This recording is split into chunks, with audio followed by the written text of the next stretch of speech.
What up, gamers? We're back with Hollow One versus Hardened Scales. I'm, of course, NanMan, bringing you guys all of our modern action here at NanMan's Nerd Corner. And this one's going to be an interesting one. We haven't seen Hollow One on camera in quite a long time, and this is from a couple of weeks ago. So I'm interested to see how things work out. Hardened Scales versus Hollow One here. So Hollow One is going to be doing a lot of this weird disruption. We're going to draw cards. We're going to try to cheat out a Hollow One. It is the traditional like Rakdos. And oh yeah, I forgot we did have a bit of a glare for this one because it is such a old recording of it based off of where we had the recording stuff set up that it's just like, I cannot see at all what that says. But that's okay. We'll talk through it. We know it was a fetch, a shock. It is whatever. What's the name of the Rakdos Shockland? Nope. Drawing a blank. Shows you how much Rakdos and I do. It is no idea. Don't remember. But they're all joking about what is the one drop that they're going to play. Someone leave a comment. Let me know what the Rakdos Shockland is because my brain is fried. Oh, Nethergoyf. Okay. And that's also the indication of once you see the Nethergoyf, you go, okay, there's two basic decks that are running Nethergoyf nowadays. It is either a Hollow One style deck or it is a Death Shadow style deck. Those are basically the only two ways to go about it. But we get to see a bit of the affinity stuff here, and there's the indication with the Inkmoth Nexus and the Zabaz what version it is going to be running, which is the Hardened Scale version. Look at that, we got that little Goyf die, which we found very ineffective when people are playing Cosmogoyf and making them grow ginormous. If you haven't seen some of our Cosmogoyf videos, some of those are on the channel. So if you like the Goyf style of play, check out some of those. But this time around, we are going to be seeing, Hardened Scales is all about that +1/+1 counter manipulation. Gruul version is kind of the more traditional style of play. I'm still on the Simic one. I like running one-ofs. I like having things like Kappa Cannoneers, Consigns, Blood Crypt. That's the name of it. There we go. Sorry, we got there. Burning Inquiry. Let's all draw 3 cards and discard 3 cards at random. And what's fun with this is, at least for camera purposes, we do get to see the players kind of do their layout and pick and stuff like that. Also, we did have a little bit of a cut off of the bottom of the screen, which I apologize. Doesn't really impact anything in that big of a deal. Alright, so there we go. Dropping these 3 down. We'll do a big shuffle up, lay them all out, and we'll see what we get to grab. 1, 2, and 3. Get rid of those 3. Let's see. What do we discard? Oh, 2 lands and a welding jar. As things go, we already have a welding jar. Losing one's not so bad, but losing the land actually could be pretty impactful there. Oh, we lost the Hollow One. Ooh, that kind of hurts. Land, instant, artifact, creature. So big growing of our Goyf there. And Sorcery puts it as a 5/6. Pretty good way of setting up our Goyf here. Bring the beats. There's 5. It says if you want to do some blocking welding, you're more than welcome to. Urza Saga's nice.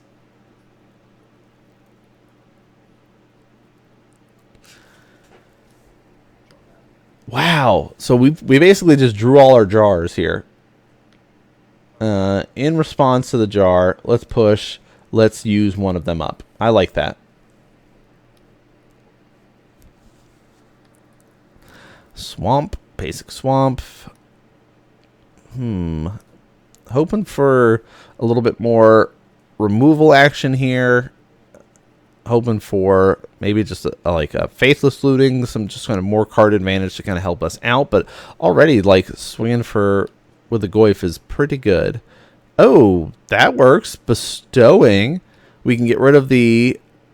so we're going to shrink our Nethergoyf to do this. So he will drop down, because we have to get rid of the Hollow One, which loses artifacts and creatures. So he becomes a 3/4. But with the Detective's Phoenix, it gets +2/+2, so it is still going to be 5. Let's do some animation. Attempt to move before blocks. Let's try to bolt it, which will use the welding jar, which then drops 5 more damage, dropping our opponent to 10, which is very nice. Oh, throwing phones or something, bumping into the camera.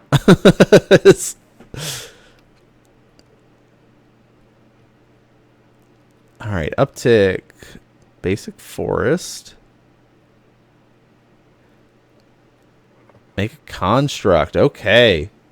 This is important too for us having, yeah, exactly, for having access to our Mox Opal. Ancient Stirrings, though, will let us dig a little bit. Oh, did you see that? There, yep, Tormod's Crypt gets moved to the front of the list.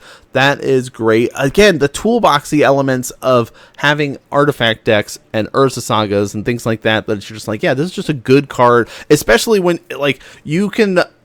My views of Tormod's Crypt is it ebbs and flows on whether or not it should be included in the main board or not. It's good most of the time, but not all the time.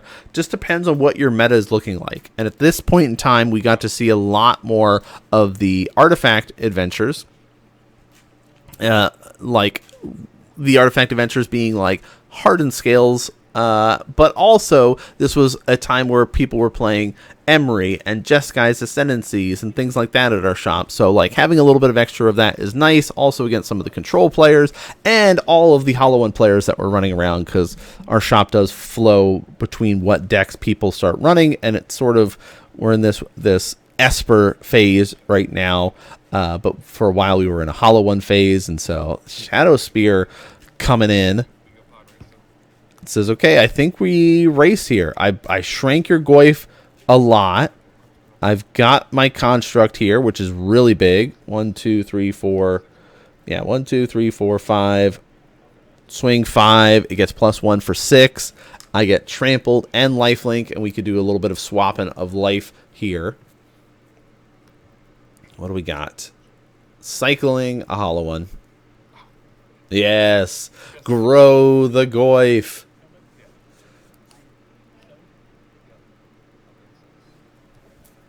All right. I mean, we can't block with the Dothy, so might as well send it across.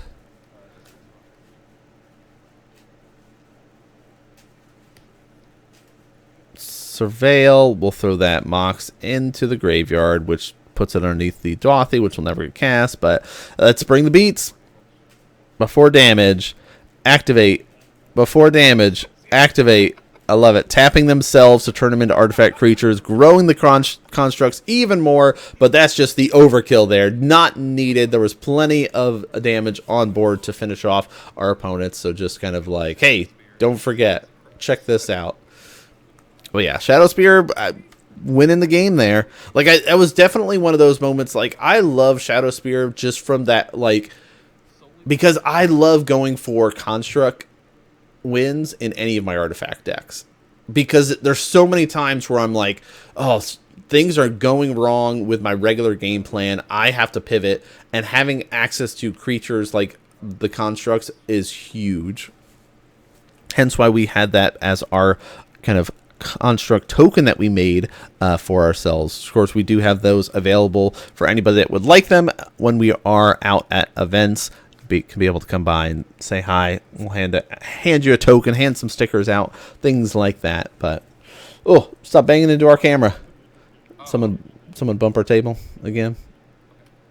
All right, I like the Ancient Stirrings choice too of going for the cat art. I mean, I think that's the other thing too, is we're gonna have to start doing some more posts and asking people which art they like and do some more voting on the channel, because I think that was fun. We did that for the Hardened Scales, and there's so many versions of Hardened Scales. There's like 6 different arts for Hardened Scales, but we'll have to do that maybe for Ancient Stirrings or something now, or maybe some of the other cards.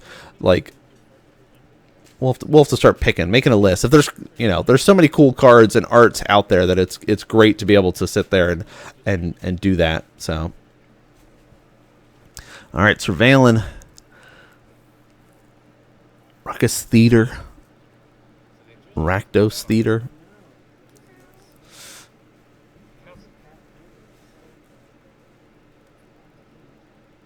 All right, what do we got? What do we got here? All right. Whatever it was, we don't need it. Yeah, it's like, is it time just like a Burning Inquiry mode and just hope that we can cast? Yeah, let's do it. Burning Inquiry. Each player draws 3, discards 3 at random.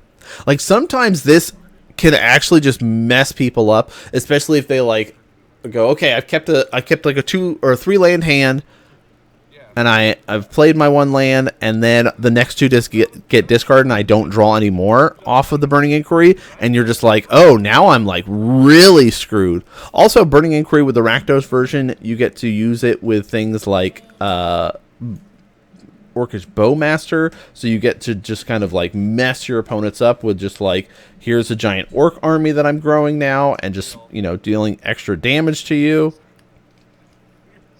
All right, so Urza Saga, Mox Opal, and we get to see our Patchwork Automaton thrown into the graveyard for this one here. All right, Street Wraith, let's lose 2 life. Oh, there's a Meltdown in hand. That's nice. No, let's do it again. Let's go. We're not stopping. We're looking for some hollow ones here, it looks like. That's also why I've started running Flage, and I'm trying out a Boros hollow one for moments like this where you just want to change Burning Inquiries together, and you're just like, yep, I'm okay with discarding this Flage because it's going to come back in a second and just mess your day up. But this is not a Rakdos, this is not a Mardu version, because there has been Mardu versions that have also run around too, but it says, oh, sorry, I accidentally picked up all my cards. Please pick again. Let's just get rid of those 3. It's fine. Oh, nice. Tamio Safekeeping, Arcbound, and a Beseiju. He says, oh, you got my Meltdown, though. He says, what artifacts are you going to blow up? What do you mean? All right, pass and turn. What a way to start things off there. Oh, okay, hollow one. But there is a Phoenix. Did you see that Detective's Phoenix was in there by the hollow one? So that's the other thing. It's like, the fun thing with the hollow one deck is like how you manage not only your board state, your hand, and the graveyard. So you're tracking like multiple zones. So if that seems enjoyable to you, you might want to look into the hollow one deck. Also, being able to disrupt people is great. But ooh, Meltdown for 0. Let's do some of this. It says, hey, you could have just sacked them. And it says, oh, dang it. Ah, whatever. I already said it. It's fine. It's fine. I mean, we play pretty loosey-goosey at the shop, but it's like, I like the idea where it's like, nope, I'm holding myself to it. I need to learn and get better in certain instances of that, of just like, yep, I already said it. I know I should have grown. Well, let me knock stuff over here. I should have just grown my Arcbound there, but whatever. I'll know for next time. But oh my gosh, that was the 3rd Burning Inquiry. That is crazy. Let's get rid of these 3. No, my Bowmasters, he says. Oh, Bowmaster's gone. All right. Land for turn. I mean, that was like 1 card left in hand. How many is left for the hollow one player? That was like, I don't know if that Burning Inquiry was necessary as much as it was fun. All right, Patchwork, Welding Jar. I feel like we always steer Welding Jars. Zabaz, whoa. That's the other challenge of like, yes, you've been casting a bunch of Burning Inquiries, but all my stuff costs a little bit, and I have plenty of lands now, so my 1 and 2 drops are reset up and established. So, oh my gosh, that is great. That card is like lottery on crack. This is, oh my god, if you have the 4th one.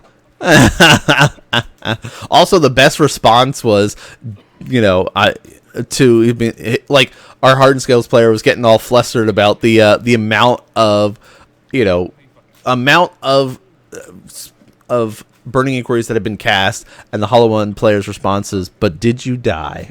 And that's like, I feel like that is the best response to this, like, but did you die? Nope, you didn't die. You're fine. It's okay. Don't worry about it. Like, all right, Faithless Looting going to get used here. We have a Nethergoyf in hand.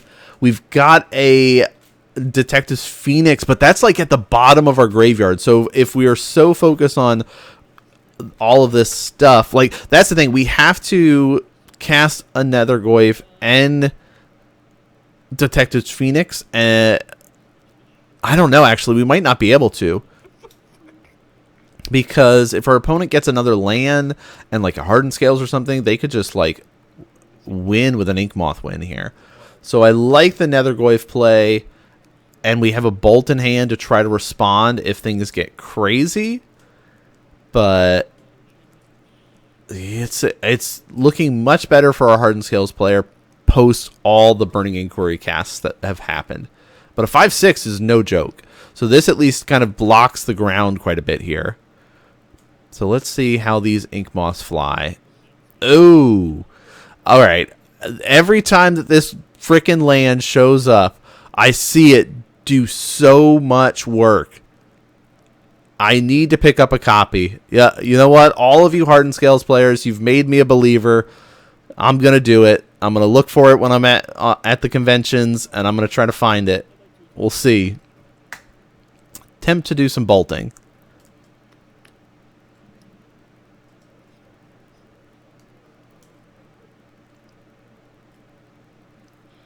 Are we shooting the arc bound here? Just like put a stop to it.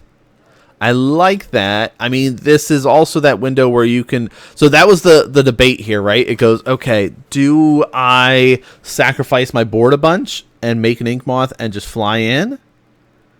No, let's play it safe. But yeah, a 6/7 Goyf. Also, the Detective Phoenix is in the graveyard, which we could have used, but it's about to go away. Let's do some blocking before damage. Let's return this, and here is this frickin' land. Exile this, return up to one target historic card from your graveyard to your hand, then exile all graveyards. So that Nethergoyf just disappeared.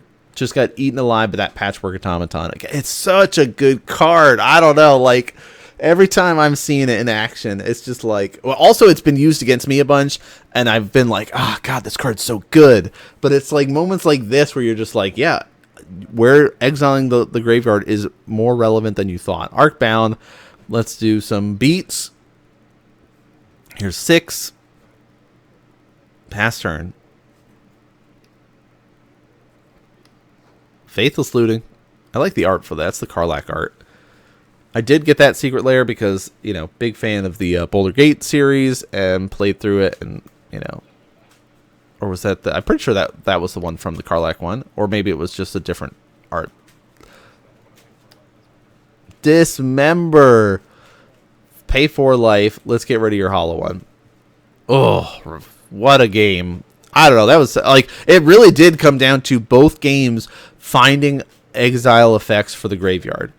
Without those, the Hardened Scale player would have been in a lot more trouble there. But very, very tough position to be in as a Hollow One player that cares about filling up their graveyard to kind of grow a Nethergoyf and do things like that. So tough stuff.